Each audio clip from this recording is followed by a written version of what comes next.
Yeah, so we'll go on to number one here. I mean, look, until things change on the roster, I'm just going to double down that these guys are going to play this season. I don't know how long they have to wait until I start to get nervous. But yeah, the Green Bay Packers still own this division in my book. I still think that they still have the reigning MVP on their roster, and I still think he's going to play this season. Next year is a different question.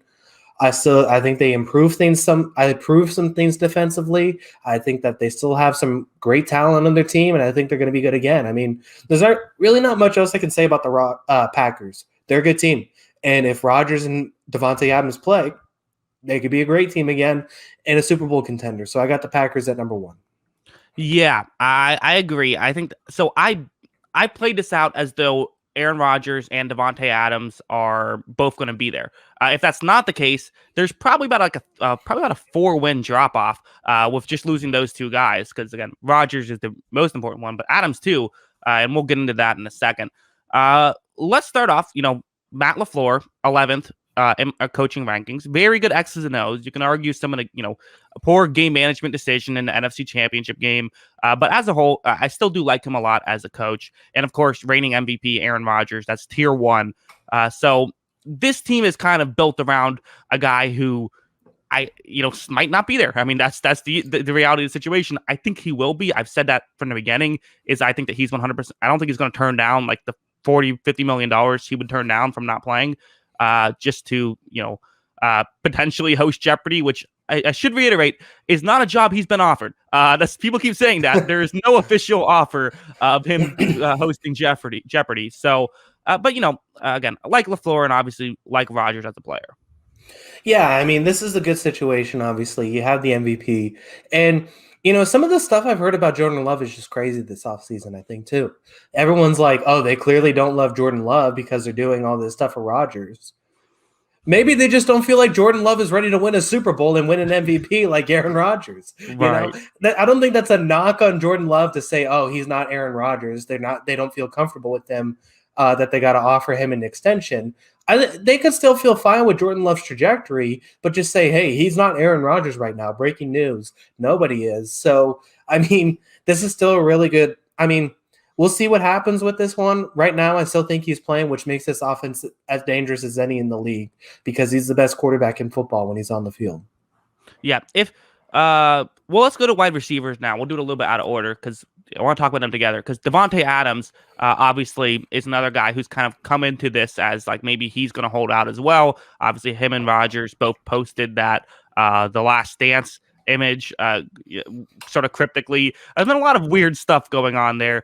The rest of the wide receiving core is kind of rough. Allen Lazard is solid. Marquez Valdes-Scantling, he's really just speed and nothing else. They did add Amari St. Brown, and they have Equanimeous St. Brown. So they got some brothers there. They drafted Amari in the 3rd round last year. They also, remember, they have Devin Funchess, who opted out in 2020. So, he could be a number 2 receiver potentially. So they do have some guys. Maybe they don't have like a solid number 2, but they have plenty of number 3s that you could sort of, if you play your cards right, can make work there. Not to mention, Robert Tonyan, who's very good receiver, kind of a mad blocker, but still you have Mercedes Lewis, who's 37, but he's still blocking well. And then they added Josiah Deguara. How do I knew how to pronounce that. I forgot it. He was a 3rd round pick and kind of played like it last year. It's a tier 3 wide receiving room, and it's largely there because of Devontae Adams. Yeah, it's kind of like it's almost like, I'm trying to think. It's almost like when a star shooting guard leads a basketball team. Like when you lose like a Kobe Bryant from your team, for example, and you got to like patch together 20 points per game. And that's basically what the number 2 receiving option is for this group. It's like we're just going to patch together 50 catches between 4 guys. I still like some of these guys. I still like Lazard, even though, he needs to be on the field. I still think he's a pretty good receiver. So I think they have some guys here that are options. Tunyan's a red zone machine. You could have told me Mercedes Lewis was anywhere between 35 and about 74, and I would have believed it at this point. He's been around the league forever, and like you said, he's a blocking machine. So I think that they have some options here. Maybe Amari Rodgers, too, rookie wide receiver, comes in, makes some noise. So I like some pieces here. But yeah, I mean, there's one elite option, then there's a bunch of guys. So that elite option, though, it helps a little bit to have Davante Adams on your team. Yeah. And then too, also, so I mean, that's the thing too. I'm just assuming that they're both going to play. So if they don't, that's like 4 wins lost, and this team's not a playoff team probably. But unless Jordan Love comes in and wins an MVP. You have for the running back room, you have Aaron Jones, who is very good. He's their home run hitter. He's the only real home run hitter on this offense, I would say. Also, AJ Dillon, who I thought looked solid in the little we saw of him. It's not quite tier 1. It is tier 2 to me, though.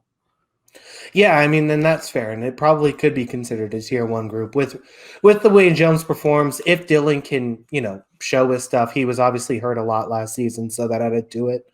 But you put him in some goal line situations, some short yardage situations. I think Dillon can have a very good year, and this could be kind of that, almost that Marion Barber kind of performance from him this season, where he's just kind of that touchdown vulture, and I could see that sort of happening. And Jones, like you said, being that home run hitter, big play threat at the speed running back position. So I think it's a nice duo, and yeah, I mean, I think it's a good running back room.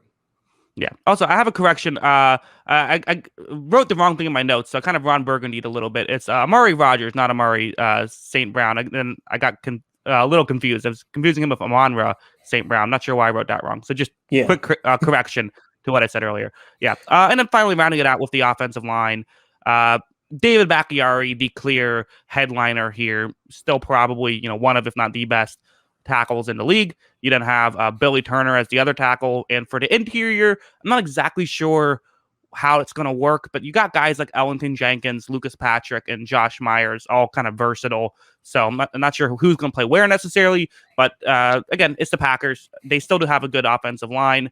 They lost some pieces. I have it as a tier 3 offensive line as of right now because of the lost pieces and because it looks like it could be a rookie starting.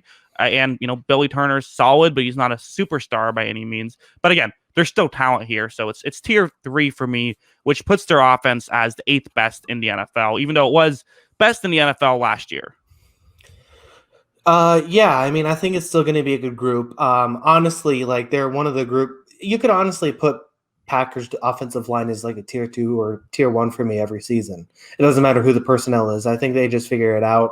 I know people were complaining about the Josh Myers pick because I don't have the information in front of me. I don't have my centers remembered from the draft, but I know there is better centers in front of them grade wise. But at the same time, I'm always just going to trust the Packers know what they're doing there. And then another guy too is Cole Van Landen, who's going to be a backup tackle. The guy was a monster in high school. Wasn't quite live up to the expectations at Wisconsin, but I mean, if he's an All-Pro in 3 years at Green Bay, I wouldn't be surprised either, just because it's the Packers and that's what they do. So I just trust that they know what they're doing with their offensive line, and I think it's going to be great. Yeah, I think I agree. So let's move on to defense. We'll start with coverage. This coverage is interesting. So, safeties, Darnell Savage and Adrian Amos. It's a really good safety tandem. Also for linebackers, you have, Kamal Martin, who is solid. You also have Chris Barnes, who not great in coverage, and Devon Dre Campbell, who's kind of okay all around. Linebacking core, not the best. The corners is where it gets interesting to me because you have Jair Alexander, who's maybe the best corner in football. You have Kevin King, who's maybe the worst starting corner in football, and then Eric Stokes, the first-round rookie. And I think this team can kind of go with Eric Stokes. If Eric Stokes can come out and have like a really good rookie season, this could be like a tier 1 coverage unit. I have it as tier 2 right now because of that question mark, though. I'm a big fan of Stokes, but he is a rookie and he might take a year. Yeah, I mean, the biggest thing is like this group was like basically a top 10 unit with Kevin King playing the whole season. So, I mean, even if Stokes can play and be a little bit better than King, then all of a sudden this is probably a top 5 group. And maybe King gets a little bit better, and that works out too.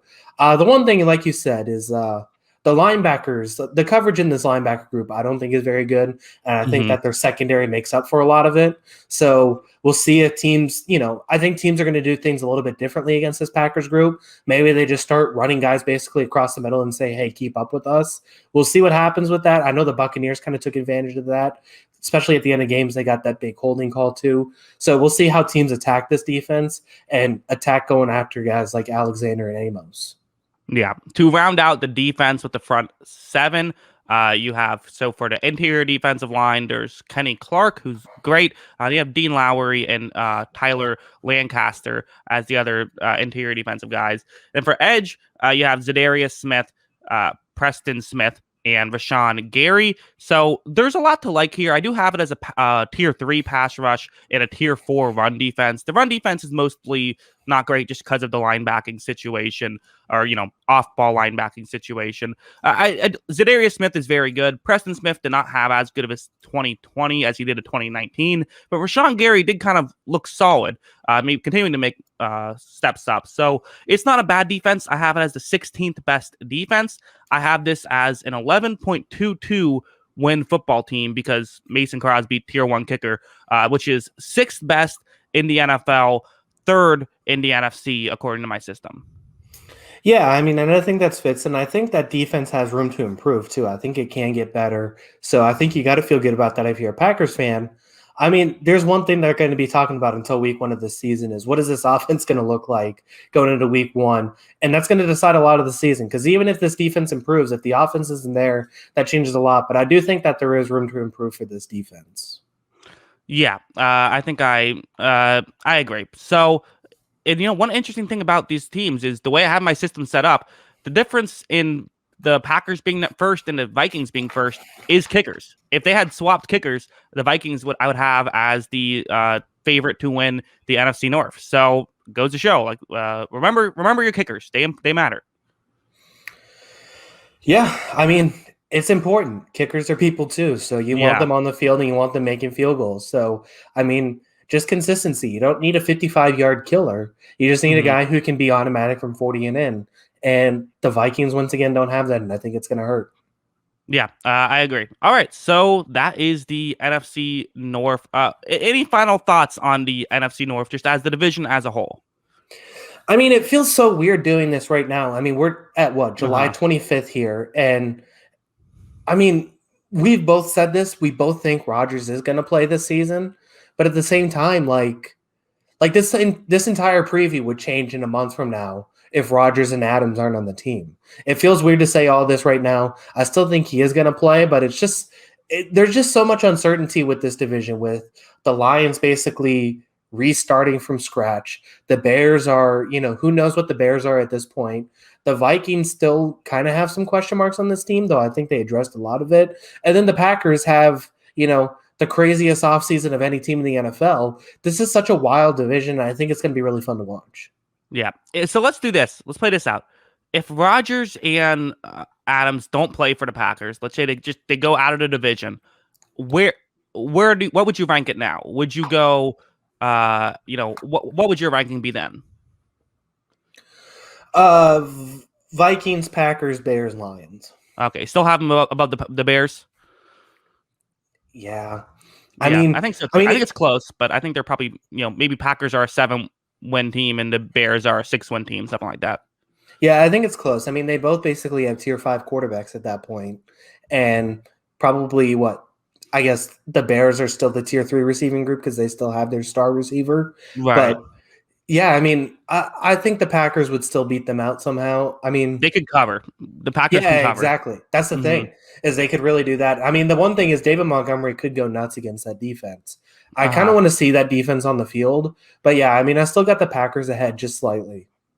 Yeah, I think I agree. Yeah, I guess it was crazy, how much star power the Packers have too, with Aaron Rodgers, Davante Adams. You could throw Aaron Jones in there if you want to. David Bakhtiari, Jair Alexander, even Zadarius Smith, Mason Crosby if you want to go there. They have they have elite players, and that's kind of, I think, what kind of separates a team like the Packers from some of these other teams is they have the stars, and at the end of the day, like, that matters. If you can get a star, that's great. Yeah. I mean, it's a real thing. They have, those are all top 5 players at their position, honestly. And I'm saying Davante Adams is a top 5 receiver because he is actually in the top 5. So they have top 5 players at all those position groups, which really help. And I mean, Alexander, because this defense a couple years ago was bad. Going into that, I think that was the biggest difference between 2 years ago and this last year. Alexander's the real deal. I mean, he's been his leap has been a huge thing for them, and he is now in the conversation for best corner in football.